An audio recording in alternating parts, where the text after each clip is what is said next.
Greetings, students.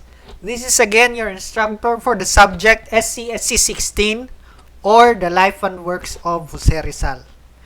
In the last meeting, we discussed about the 19th century economy and society in the Philippines.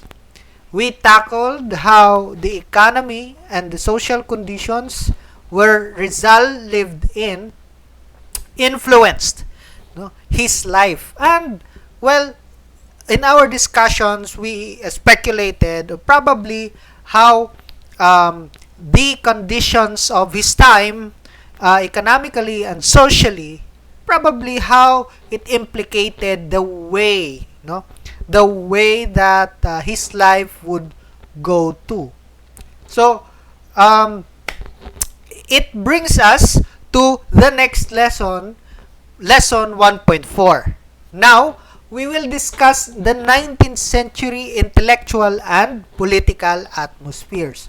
So, away from the economic conditions and the social strata and social conditions that we have discussed on the last session, for this lesson, we will focus on the political atmosphere. But more importantly, we will look into the intellectual atmosphere.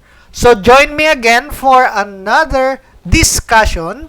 Again, this is a recorded discussion for your benefit. So if ever we could not meet, you have something to or a reference. You have a reference if you would like a discussion like this. But basically, we will try to help you, and please give me again your undivided attention so that we will have a productive discussion.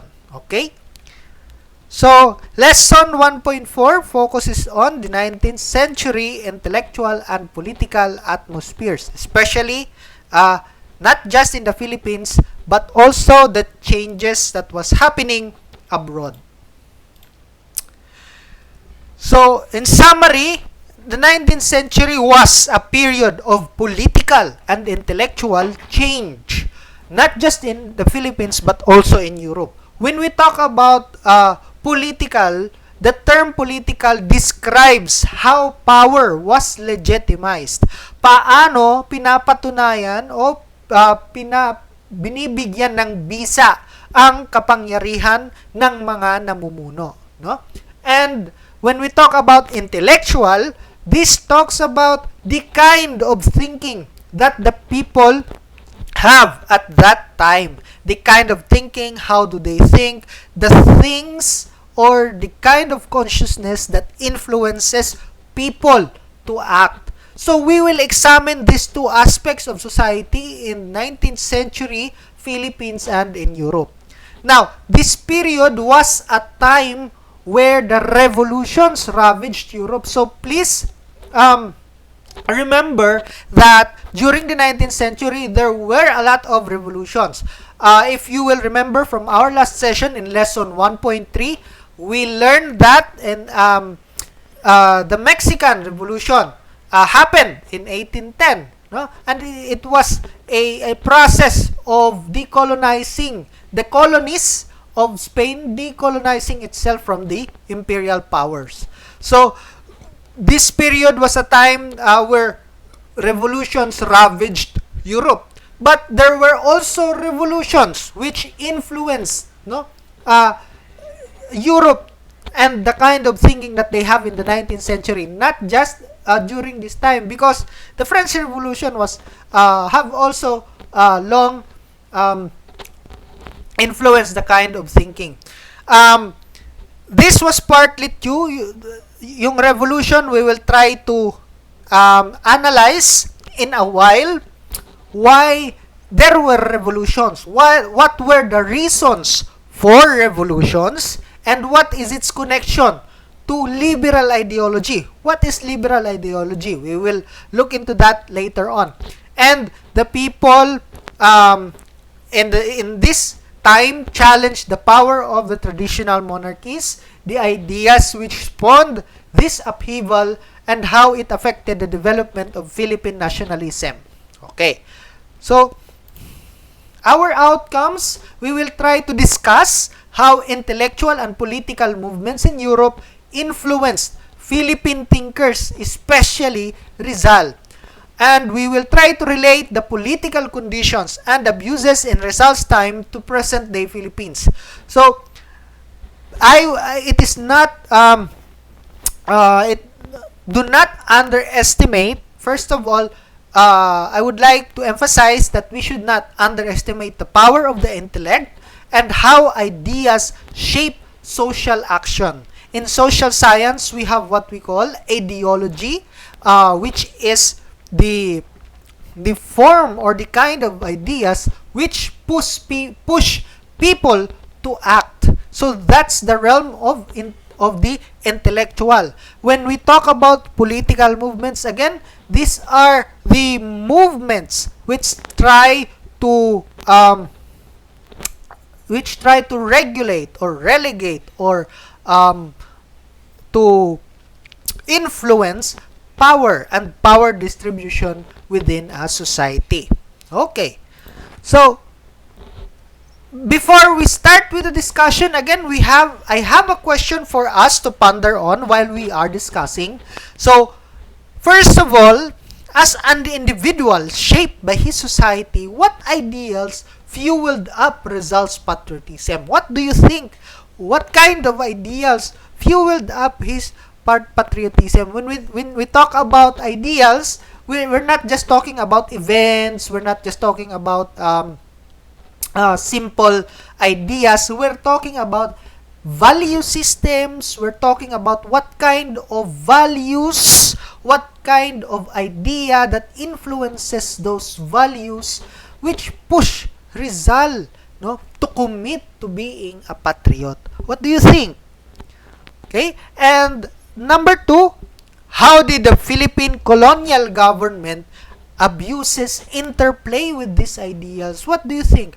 If Rizal has ideals, how do you think that, is it enough only that Rizal has these ideas, or should there be social realities which can influence Rizal into action? No? So, meron bang mga ito'y connected din sa tanong natin dun sa lesson 1.3. Ang pagdidesisyon ba ng isang tao ay bunga lang ng kanyang sarili or meron din siyang nakikita sa kanyang lipunan? At paano ba ito nag-i-interplay sa mga gagawin niya at sa paghuhubog ng kanyang mga tinatawag na ideals o sa kanyang idealismo? What do you think? So, I would like you to ponder upon that. We will start our discussion by describing what were the changes of ideas that were happening in the West in the time of Jose Rizal. Particularly, this was not just the ideas but also the politics in the West.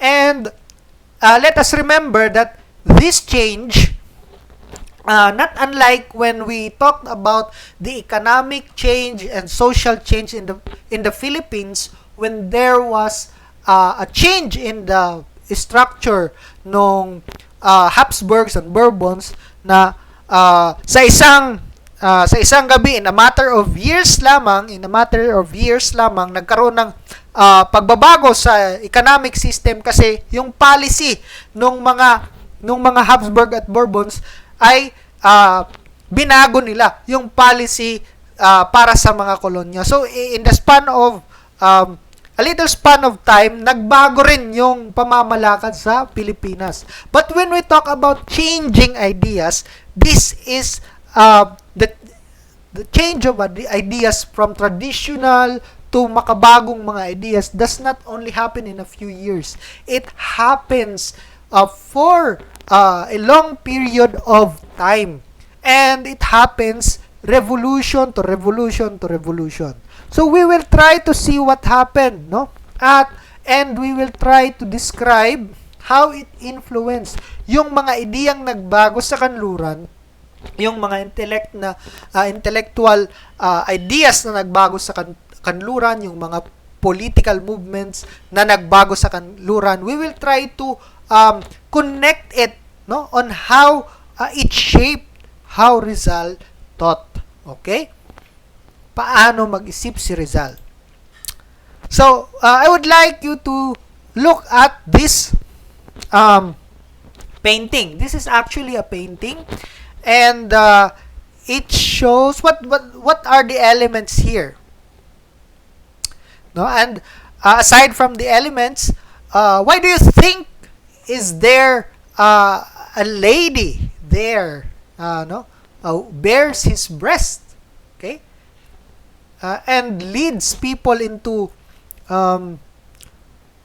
somewhat a conflict, and she is raising a flag. What do you think this flag was? What do you think this flag is? Okay, so I'll try to answer that. So this is a painting that shows the French Revolution. Now, the French Revolution is one of the most influential revolutions in our time, in the 18th, 19th, in 19th century, in the centuries, no, in 500 years, because these revolutions toppled down a certain belief, no, in how we legitimize power in our societies. So, yung French Revolution ay ang pag-aalsa ng mga taong kung sa ng mga Pranses na kung sa kanilang panahong una mabababang uri, no? Pag-aalsa nila against their monarchies.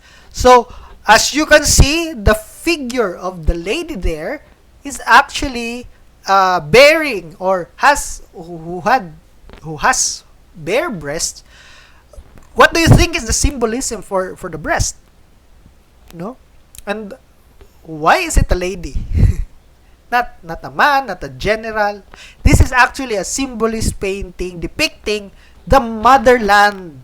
That's why there's a bare breast there, to emphasize the nurturing nature of the motherland. The motherland pushes people into into seeing the truth, into acting and liberating themselves. So the flag is the French, and if you remember, or if you have watched the movie or the play Les Miserables by Victor Hugo, it really encapsulates that play or that movie encapsulates what the French Revolution was about in the eyes of the people who were significant, no, not really significant, but the common people, no, which were symbolic or have a significant role in the time of the French Revolution.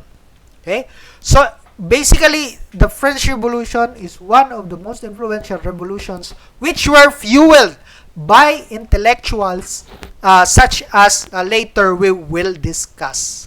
Okay, the 19th century was filled with political conflicts and intellectual advancement. So revolutions and uprisings ravaged Europe and the colonies. So technically, hindi lamang sa Europa nagkakaroon ng mga revolusyon.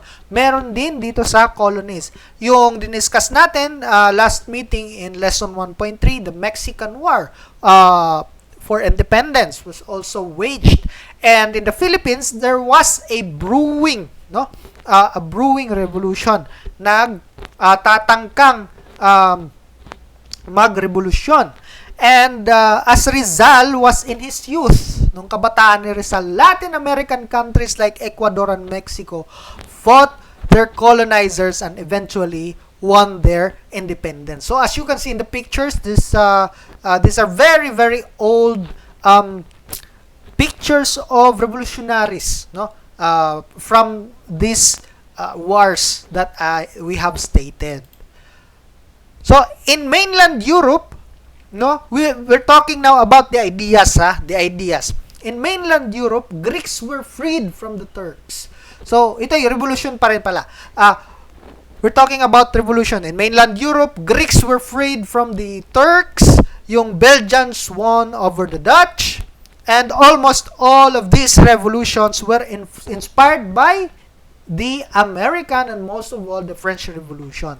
So the American Revolution was also a revolution led, by Americans against the British, and their ideals were influenced. The ideals of the people who were influential in the American Revolution were influenced by the ideas which also influenced the French Revolution. Okay? So, in the French Revolution, this is basically the revolt of the common tao against the monarchies. Bakit ba against the monarchies? Ano bang meron? At saka bakit ideals at saka political movements, no? Kasi ganito. These two revolutions, yung American at saka French revolutions, saw the defeats of the monarchy. Ito yung talagang tawag nito, epekto ng mga revolusyong ito. Defeat of the absolute monarchy. Okay? Ano ba yung tinatawag nating absolute monarchy? Now, it is essential to mention that most nations before, nung unang-unang panahon, okay, the advent of revolutions had government systems that were anchored on the principle of the divine right of kings. Ibig sabihin, yung mga monarkiya kasing ito, lalong-lalo na sa Europa, mapapagtanong ninyo, bakit ba yung mga gobyerno sa Europa nung panahong yun ay yung namamahala ay mga hari lang, at saka yung mga hari ipinapasa yung kanilang karapatan na mamahala sa kanilang mga anak, at saka nag-i-intermarriage lang yung mga royalty, ganon. Kasi ang kanilang pananaw noong mga monarkiya noong unang panahon ay itong linya ng mga pamilya nila ay may tinatawag na divine right o mula sa Diyos ang pagtatalaga sa kanila, no? Bilang mga leader ng kanilang mga nasyon. That's how you legitimize power through the divine right argument in political science, and in Philippine Constitution nandiyan yan. How do a country legitimize power? Paano ba nagbibigay bisa ng kapangyarihan ang isang nasyon? Example, kung ikukumpara natin sa panahon natin ngayon, nagkakaroon ng bisa ang kapangyarihan ng isang tao na mamuno sa atin. Like example, presidente natin dito sa Pilipinas. Nagkakaroon ng bisa na mamuno siya sa atin kasi inelect natin siya. Meron tayong tinatawag na democracy or the rule of the many or of the people, di ba? Yan yung klase ng paglilegitimize natin sa or pagbibigay bisa natin ng kapangyarihan ng isang tao o ng ibang tao upang mamuno sa atin. Noong panahon ng mga monarkiya, yung pagbibigay bisa nila, walang partisipasyon ng mga tao, walang partisipasyon ng komong tao. Kung sino o kung kaninong pamilya lamang yung pinagmulan, dapat sa kanilang pamilya rin manggagaling yung mga taong mamumuno. So, ibig sabihin, the power is centralized in the monarchy. And the worst there is, ano sa tingin nyo ang nangyayari kapag ganon ang klase ng pamamalakad? The worst thing there is, the abuses could not be left unchecked. Okay? The control was overwhelmingly from the monarchy itself and from their families and from the aristocracies, no? Yung tinatawag nilang mga aristokrata at mga noble. Kasi yung legitimize ng power, makikita nyo na napakalaki ng role o ng papel ng relihiyon, no? Sa pagle-legitimize ng power ng mga monarchies noong unang panahon. Kasi makikita mo na yung simbahan ay tutulong sa pagpili kung sino yung iluluklok dapat kasi sila yung may divine say. Diba? Divine right. Sila yung may divine say. Isang mensahe mula sa Diyos. Mula sa Diyos na ang bloodline na ito, kayo lang ang mamamahala. Okay. So, ganun yung lumang paraan. Ngunit, nagkaroon ng mga revolusyon nung nagbago yung intellect ng tao. Noong na-open yung tao sa mga ideya na hindi makatarungan yung ganong klase ng pag-legitimize ng power. Kasi, dito na nagsimula yung pagkalas talaga ng gobyerno at ng simbahan o ng relihiyon. So the ruling class, which were mostly dynasties and families who had lived lavishly and luxuriously in the time of the French Revolution, nag-alsa yung mga tao kasi the king Louis XVI was not anymore able to fully functionally rule his people, and they were living in lavish lifestyle. So yung people na naghihikahos at na-fuel pa ng mga certain na pag-iisip ng mga intellectual giants nung panahon nila, nung nag-iisip nung panahon ng Enlightenment, na-impluensyahan pa, doon nagkaroon ng revolusyon. So, nawala itong legitimation of power by the divine right. So, nakita ng tao na, hindi naman pala yung pamamahala galing talaga sa Panginoon. Kasi kapag galing sa Panginoon, hindi sila matatapol down. Diba? So, yun, the ruling class, which were mostly dynasties and families, were left unchecked. Yun, lumalabas yung pang-aabuso kapag isang family lamang, di ba? As the people of these nations realized the monarch's abuses. Okay? So, paano ba? O ano bang mga klase ng ideya yung nagbukas sa mga kaisipan ng mga tao? Okay?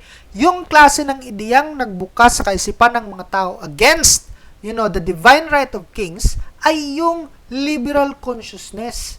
Yung Enlightenment intellectuals, kagaya nila Rousseau, Voltaire at Montesquieu, sila yung mga leading, hindi lang sila, marami ito sila, mga theorists of government. Yung, kapag tinatawag nating theorists of government, these are people who seek to really know where must power reside. They ask the question of how do we legitimize power? How do we give power to a certain person? So, doon nila nakita, doon nila nakita na ito palang ating legitimation of power is not the right kind of legitimation of power. Pero malaking impluwensya sa kanilang tinatawag na liberal consciousness, itong tinatawag naman nating Enlightenment period. Or, some scholars say, yung panahon sa ating kasaysayan na tinatawag na Age of Reason. No, yung panahon sa ating kasaysayan kung saan hindi na lamang Diyos ang may yung rason ng lahat. Yung panahon sa ating kasaysayan na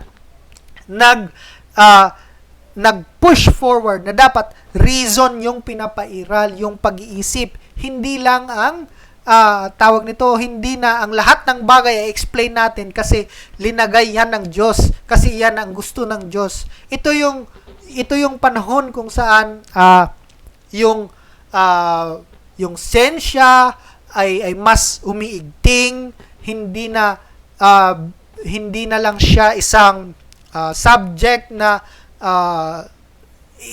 ibinabaling pa rin sa Panginoon, hindi na lamang yung age of reason, meaning the age where people ask questions and deny that people ask questions by using their rational thinking, no?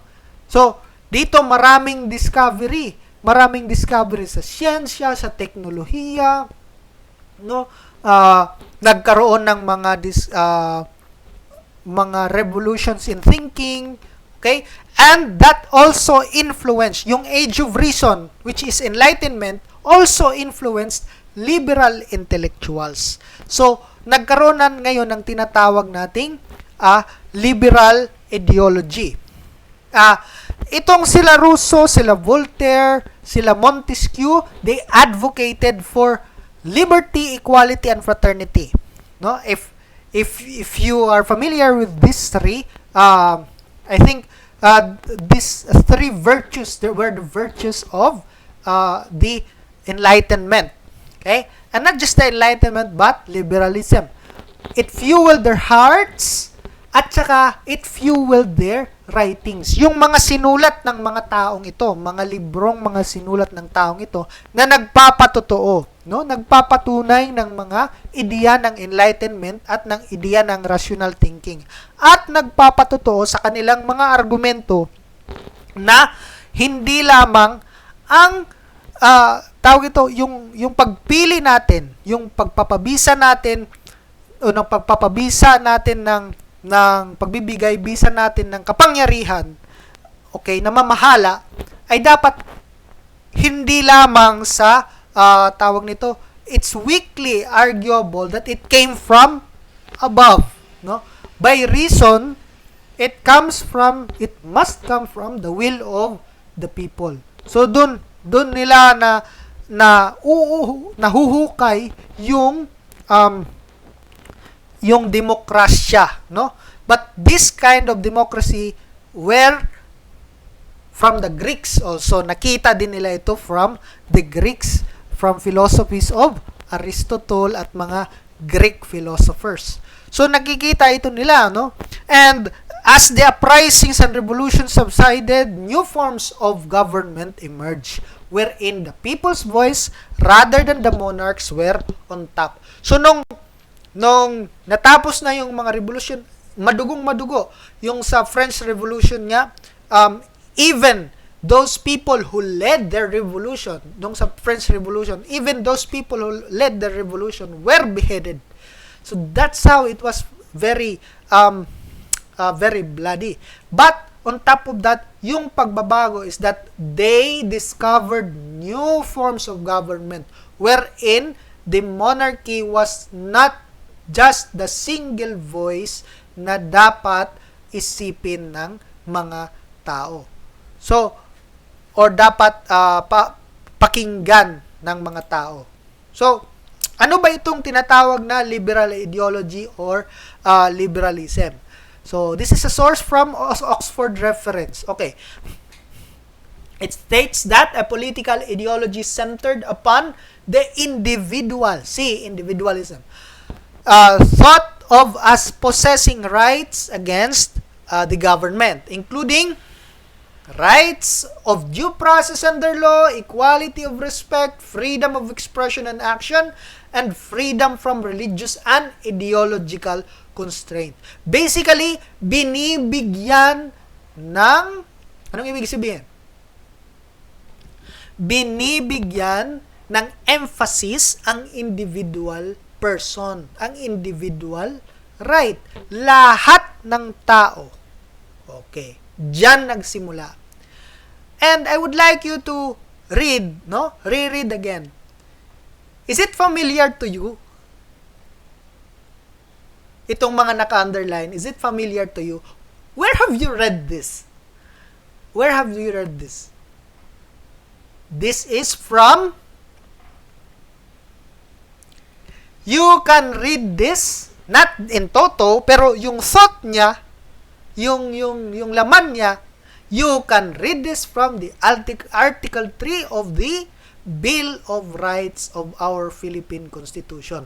Basically, our Philippine Constitution's Bill of Rights, no, nanggaling sa liberal ideology or liberalism. Basically, hindi naman talagang nanggaling talaga doon, pero yung liberal ideologists, yung mga itong mga taong ito na nag-theorize ng liberal ideology, sila yung nagsulat, no? At saka sila yung nag-push forward for rights to due process under law, the existing tenets of law, equality of respect, etc., etc. So, matre-trace natin na yung constitution natin really is a liberal form of constitution, no? Ito yung essence ng democracy. So, kasi yung constitution naman natin ay based naman din sa American at the Cuban version of their constitution. So, makikita natin na itong mga thoughts na ito, itong intellectual na thought na ito, no? Kasi, kung isipin nyo, noong panahon ni Rizal, yung makapangyarihan ay hindi yung right ng tao, kundi ang takot sa Diyos. Yung makapangyarihan sa panahon noong 19th century sa Philippines, hindi yung right ng tao, kundi yung kagustuhan ng simbahan. Because the simbahan was, in connection, the voice of God. So, when liberal ideology burst into being, nagkaroon na ngayon ng contention against religious constraint, against ideological constraint, no? Yung simbahan nung unang panahon, yung pantakot talaga nila is excommunication. Sige, magsalita ka sa akin, against, laban sa akin, ako yung Panginoon, beheaded ka. Yun. So, nung nagkaroon ng mga ideology kagaya nito, naklaro na dapat yung kada tao ay hindi lamang takot sa Diyos, kundi marirealize na meron silang karapatan. Okay. Yun yung mga tenets at idea ng liberal ideology or liberalism. So, as the Philippines participated, yun yung idea. Ngayon, yung nangyari, as the Philippines participated in the world trade, di ba, kung matatandaan ninyo, sa ating lesson 1.3, na-open na yung Manila sa world trade. So, as the Philippines participated in world trade, yung Suez Canal naman ay na-open noong 1834. Now, paano ito nakarating? Yung mga ideas na yun, nakarating yun through the opening of new trade routes like the Suez Canal, na mas napapadali na, no? Nawala na yung galyon. Actually, meron pang mga galyon pero nababago na ng mga steamships, mas malalakas at mas mabibilis na ships.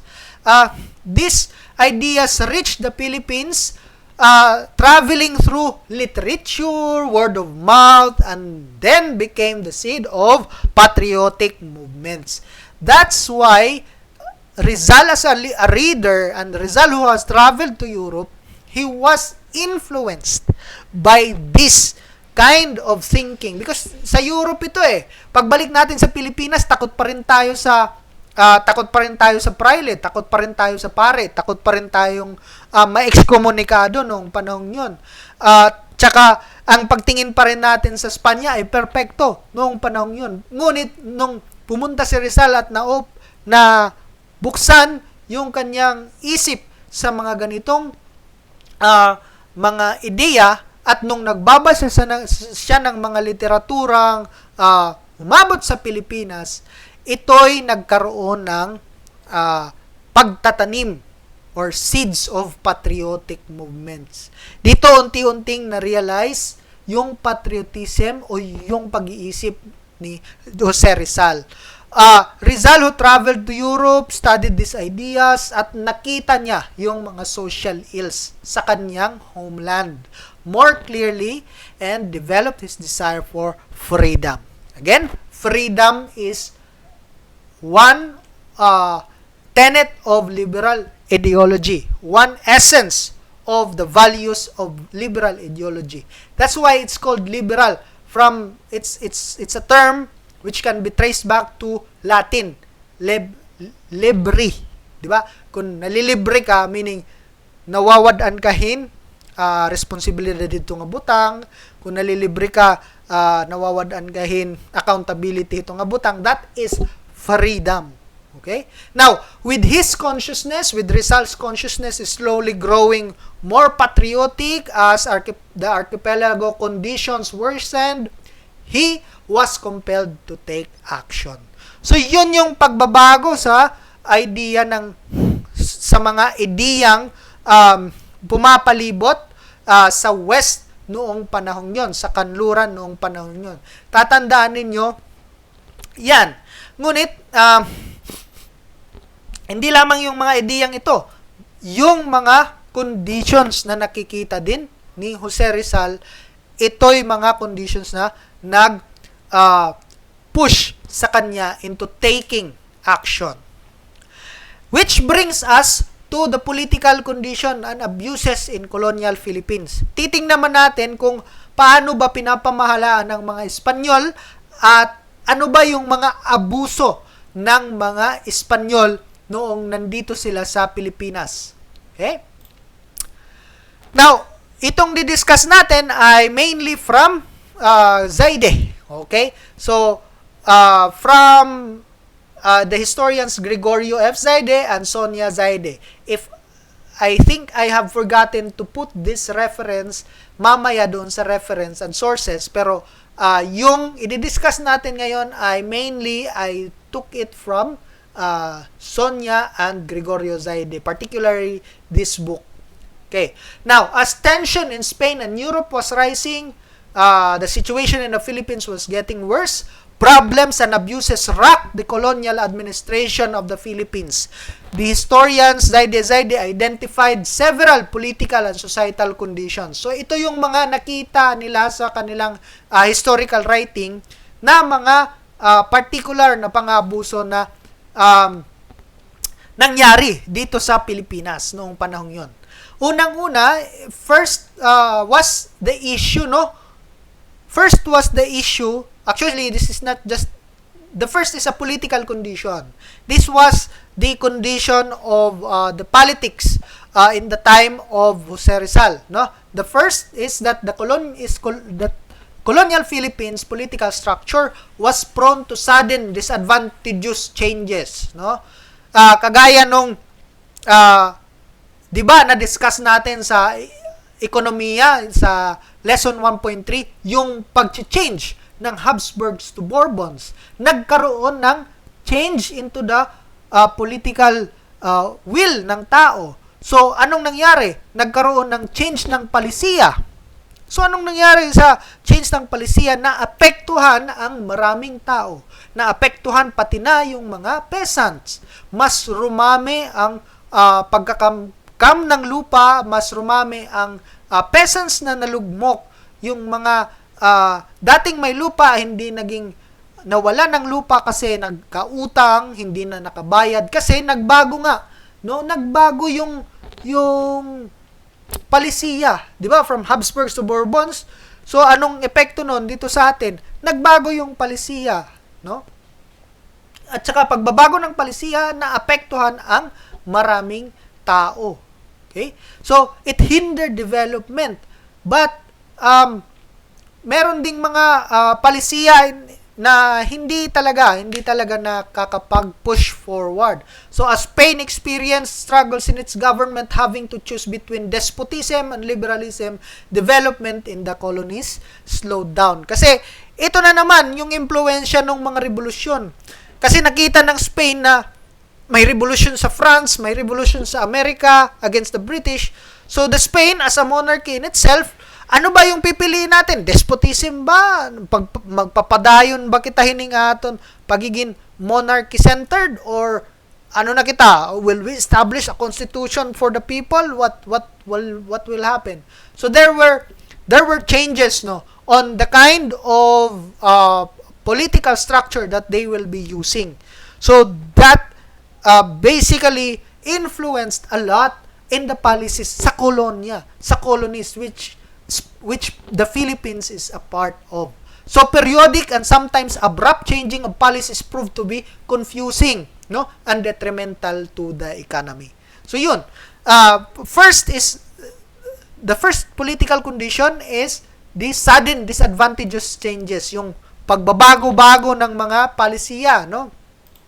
And Second was one disastrous political condition and political setup noong panahon yon, which is connected to Rizal being a reformist, no, nitong ating i-discuss in the next lessons sa kanya ng pagiging ano na yung kanyang mga ginawa para sa bayan.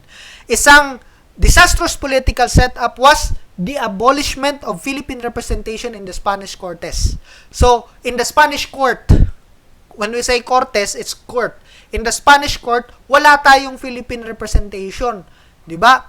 When we are in a republic, like what we have right now in the Philippines, we are a republic setup of a government.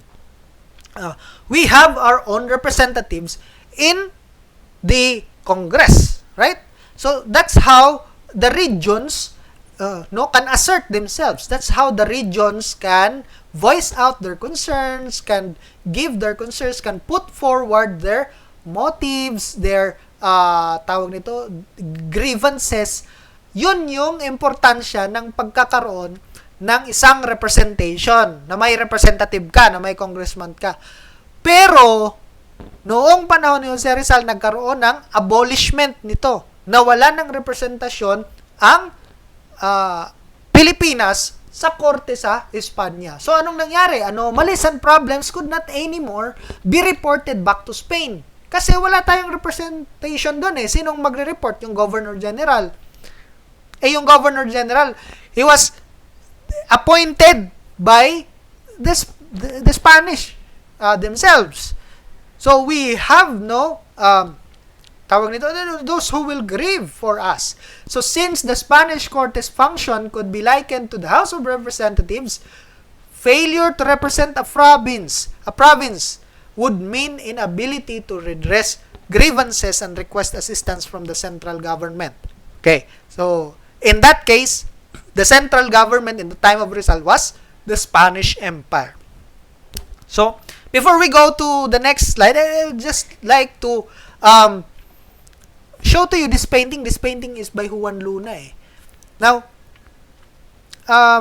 this is called España y Filipinas. No?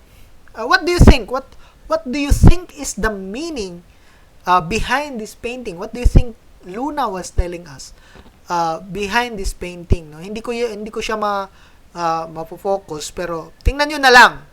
Okay? May hagdan, may dalawang babae, they're girls, no? They're facing towards something which is lighter, more light, a place where light is coming from. The other one is in red, and the other one is in a camisa chino with saya. No? So what do you think Luna was, this is a question I would like to pose to you. What do you think Luna was telling us here? Hindi ko sasagutin yan. Gusto kong kayo ang sumagot. Okay? Sige. So, next, that's second political condition. We have another problem. This is one of the biggest problems, and one of the problems why Rizal in his deep hate, have put one of these people as villains in his own novels. So, another disastrous aspect of the colonial administration, again, we're still in the colonial, in the political condition, was the presence of the Catholic Church's invasive power in government affairs. So, yung invasive power ng Iglesia Katolika, no? Okay lang sana siguro kung mga spiritual lang na bagay, no? Pero yung Catholic Church kasi up until the Enlightenment, hindi naman sila talagang hindi naman nila gini-give up talaga yung power kahit meron ng revolution sa France, meron na sa America. Yung Catholic Church, they still hold on to power. And in the Philippines, we have these power grabbers in the form of the friars. No? They played a considerable role in controlling the educational, moral, and religious life in the islands. The friars were able to acquire vast political influence. Sabi ko nga sa inyo, nung wala pang liberalism, nung wala pang liberal ideology, nung hindi pa unti-unting nabubuksan yung pag-iisip ng mga tao, napakalaking bagay para sa atin noong unang panahon para sa mga Pilipino, mga Indio noong unang panahon, yung kanilang tinatawag natin, di ba, in religious terms, the salvation of the soul. So, yun yung ginagamit nilang leverage nung mga friars at nung mga priest nung unang panahon. Kasi wala pa hindi. Bakit ganon ka, wala pa hindi ka pa naturuan ng tamang sensya, hindi ka pa naturuan ng logic, hindi ka pa naturuan ng kung ano-ano, yung mga tinuturo sa'yo bilang edukasyon ay yung doktrina Kristiyana pa lang, yung mga lives of the saints, yung mga buhay ng mga santo, yung mga religious. So, it was easy for the friars to blackmail not just the Filipino or the Indios, but also to blackmail the Spanish officials. No, you can see, actually, I think it was in Noli Me Tangere, where a friar blackmails the government itself. So the powerful clutches of the Catholic Church was very felt in this during this time. So they acquired vast political influence, wealth, that resulted in them being able to actually dictate state matters. So ibig sabihin, nung nandito kasi sila sa Pilipinas, 'di ba, naging makapangyarihan sila, nakakapagdikta sila ng mga palisiya kasi makapangyarihan sila Marami yung mga na-acquire nilang land.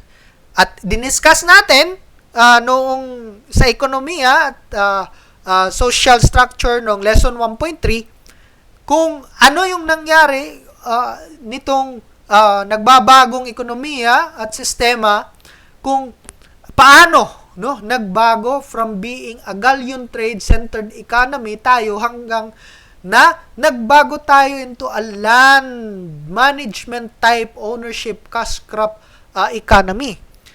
So dahil ganun, sumakay itong mga praile din. Marami din silang nakamkam na lupa. But before that, marami na silang nakamkam na lupa kasi because we have what you call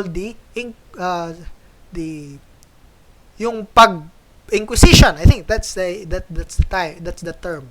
So, napakalaki nung nito kasi yung itong inquisition, ito yung pagbebenta ng Catholic Church ng place mo. This is my rough interpretation lang You can search the internet for validation of this one.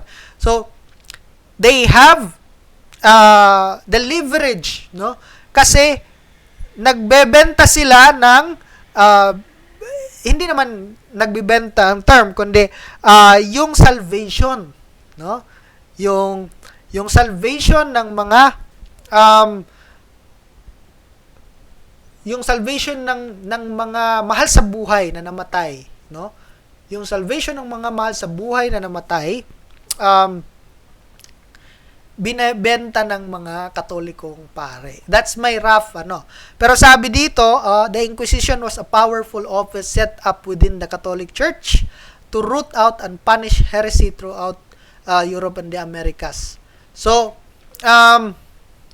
ito'y combating heresy. But how do you combat heresy? So, reason, yung mga reason out ay ine-excommunicado nila. Yung pamahamahalang ito na may blackmail ng religion ay tinawag na pinamumunuan ng mga praile ay tinawag ng historians bilang phylocracy. Yan ang isa sa mga inaataking institusyon ni Jose Rizal. Kaya meron kang karakter ni Padre Damaso. Okay, makikita mo yan sa Noli Me Tangere.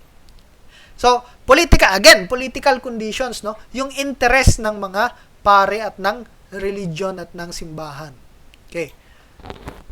So, meron bang isa? So, religious, meron din tayong the state, no? Yung ano yung abuso ng estado. Okay, the iron hand of the colonial administration was the most hated tool of the empire in the colony was the Guardia Civil. Okay? Ironically, the group was formed to maintain peace and order. However, lack of discipline and training of officials transformed it into a tool for the maltreatment of the people. So basically, it is the state police, okay, which was instituted by a foreign the foreign powers, namely the Spanish government. So Guardia Civil isa sa, well, that's the direct institution which could do the abuses physically to the Indios or the Filipinos at that time. Okay. So, balik ko lang dun sa phylocracy. Isa kasi sa in connection din sa life ni Jose Rizal, yung pamilya nila, no? Yung pamilya nila ay isa din sa biktima ng mga paring Dominikano. At actually, they had this, when we discussed the life of Rizal and his family, these friars really had the leverage that it affected the livelihood of the family of Jose Rizal. So, again, the friars were also one with the Spanish government in maintaining control of the Philippine Islands through the Guardia Civil. So, those are the political setups, no, nung panahon. Ito yung mga talagang institusyon, no, at yung mga political condition na na-experience no Rizal nung panahon niya. That led us to the abuses. Now, we have these abuses now. What kind of abuses? So, the above-mentioned, yung mga na-mention kanina, the above-mentioned political setups led to various abuses of the colonial government. So, ito na yung mga abuso. So, number one is the corrupt colonial officials na to tolerate. Okay? The law was unfair to Filipinos. So, actually, there were corrupt colonial officials because especially those who are siding with the Catholic Church and doing the will of the friars and also succeeding in their management of the Philippine colony, they kasi nga isa itong foreign entity, itong Spanish government, foreign entity siya, wala naman talaga silang pakialam kung anong mangyari sa mga Pilipinos. 'Di ba? Kung magkagulo diyan, wala silang pakialam basta yung interest nila ay mapupunuan. So the law was unfair to Filipinos. Actually, this is another abuse. No, hindi ko lang na-highlight 'yan, but it's one of the abuses. The law was unfair to Filipinos. There was also a slow passage of justice in the courts. And we have the polo y servicio. So, polo y servicio was impartial and considerably widened the social divide. So, ano ba itong polo y servicio? Kung matatanda ninyo noong elementary days ninyo, ito yung forced labor. No? So, anong epekto ng isang forced labor? No? Ano kaya? What do you think polo servicio is? What do you think is the effect of a forced labor? So, the kind of forced labor where, for example, if the friars or if the priests would like to build a church, no, from this part of town, they would hire or they would collect, they would forcibly get the contribution of tawag nito Filipinos, no, Indios, to build the church without compensation. But actually, there was a little compensation, man.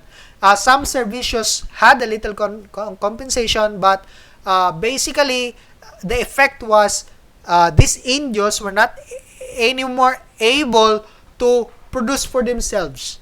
They're producing for the government, they're producing for the church. So that's one. Now, please don't forget the corrupt colonial officials, okay? The proliferation of corrupt colonial officials, that is also one. And the slow passage, no? That's also two. The slow passage of justice in the courts, no? Mahina.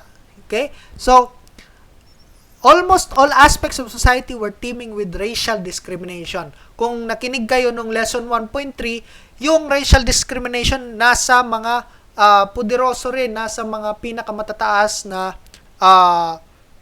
place ng society nung unang panahon. Kasi may discrimination rin against the people who were pure-blooded in Filipinos, which are Principalia, and, the Spanish, the pure-blooded Spanish also na nandito na mamahala. So, merong racial discrimination, pero yung pinaka naapektuhan nito ay yung mga ordinaryong Pilipino. Bakit? Kasi itong corrupt colonial officials, they would really serve their own race. So, they serve their own race, and especially in courts. Also, in the courts, there were partiality, no, to the if there's tawag nito, if there is a complaint against a person who is an insulares or a peninsulares by a person who is an Indio or a Principalia only from the kadotuan class, then of course the racial discrimination would play into that part. So malaki yung abusong ito. If you can just imagine, no? There was a racial discrimination against the Filipinos, and friars continued to gather power and wealth due to the sometimes illegally claimed haciendas. Sometimes there were illegal haciendas, no, that some friars have claimed. Banking also on that, the change in the economy na na-discuss natin sa lesson 1.3.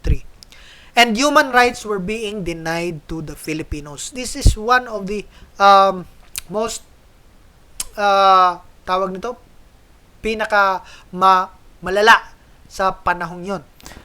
One of the rights was eventually dismissed by Spaniards was the right of freedom of speech. So, isa sa mga pinaka importanteng karapatan na kinuha ng mga Espanyol sa atin ay yung right of freedom of speech. Bakit ganito yung katapusan ng statement na to? Kasi sa right na ito, bakit importante yung right na ito? Dito ni Rizal ipinalabas at ng iba pang mga intellectual na mga reformista at naghahangad ng independensya o kalayaan para sa ating mga Pilipino nung panahon yon. Ito yung isa sa mga karapatan na kanilang kumbaga dito sila nag-capitalize sa freedom of speech, no? So paano sila nag-capitalize ng speech o paano nila ginamit ang speech sa pagpapalaya sa mga Pilipino, no? Paano kaya? Unang-una sa paggamit ng mga writers natin kagaya nila Marcelo del Pilar, nila Garciano Lopez Hay, na paggamit nila ng kapangyarihan ng words, ng mga salita upang maimpluwensyahan ang mga kaisipan ng mga Pilipino at paggamit ng mga salita upang mabuksan ang pag-iisip ng mga Pilipino sa pang-aabusong ito. Remember, again, napakalaking role dito ang takot ng mga Pilipino against the religious government nung panahon yon.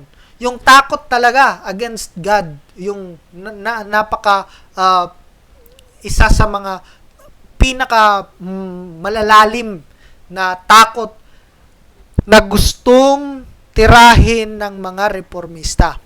At saka upang mapalaya tayo mula sa nakakakulong na mga pag-iisip. Okay? So yun yung mga pang-abusong na nangyari sa panahon ni Jose Rizal. So I hope you have learned something from this uh, lesson. So, in summary, we have described how the changing ideas from the West have influenced the intellectual and political atmosphere at the time of Jose Rizal. We also discussed how the idea of liberalism have influenced the idea of freedom in revolutions abroad and in the Philippines, enumerated and described the abuses of friars in the Philippines, and related the situation that happened in Rizal's time to our present condition. Ito, last lang natin. So, I would like to know from your side, how related, no, are the abuses or the political conditions that Rizal experienced in his time to what we have now in our time? What do you think? How related, how similar, and are they related? Yun yung tanong ko. How similar and are they related to our time? No? Na ating na-experience siya ngayon. Sige, I want your answer to that. Okay? And you can reflect on it, but I can also have your answers to that. So I hope you learned something from this. Again, my references are the following and also the one from Zaide and Zaide. So, thank you very much. See you next meeting.